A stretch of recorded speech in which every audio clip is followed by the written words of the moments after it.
ఎప్పుడు కన్నయ్యకి ఏదైనా బొమ్మ కొన్నాము అంటే ఎవరైనా గిఫ్ట్ ఇచ్చారు అంటే అది 2 డేస్ మ్యాక్స్ 3 డేస్. దాని తర్వాత దానికి నామరూపాలు ఉండవు. దాన్ని ఇంకా నేను ట్రాష్ చేసేస్తాను, నేను పడేస్తాను, ఏది స్టోర్ చేయను. దానివల్ల కన్నయ్యకి చాలా తక్కువ బొమ్మలు ఉంటాయి. మేము ఏదైనా కొనాలి మంచి బొమ్మ అంటే కూడా మేము ఆలోచిస్తాము. దాన్ని ట్రాష్ చేసేస్తాడు, దాన్ని ఇరగొట్టడము, నేలకేసి కొట్టడము అలా చేస్తాడు. ఇలా చాలా మంచి బొమ్మలు చూపిస్తున్నారు కానీ మేము అవన్నీ తీసుకొని వేస్ట్ అనమాట. అది 500 అంటే ఆ బ్యాగ్ వచ్చేసి అది నేను తీసుకోలేదు. ఓన్లీ ఉయ్యాల ఒకటి తీసుకున్నాము.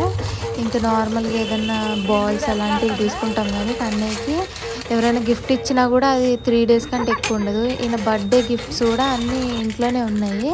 మేము అది ఇప్పటి వరకు అక్కడ కన్నయ్య లేడు కాబట్టి అవి అలా ఉన్నాయి. అదే కన్నయ్య దగ్గర అయితే అసలు బతకవు అవి.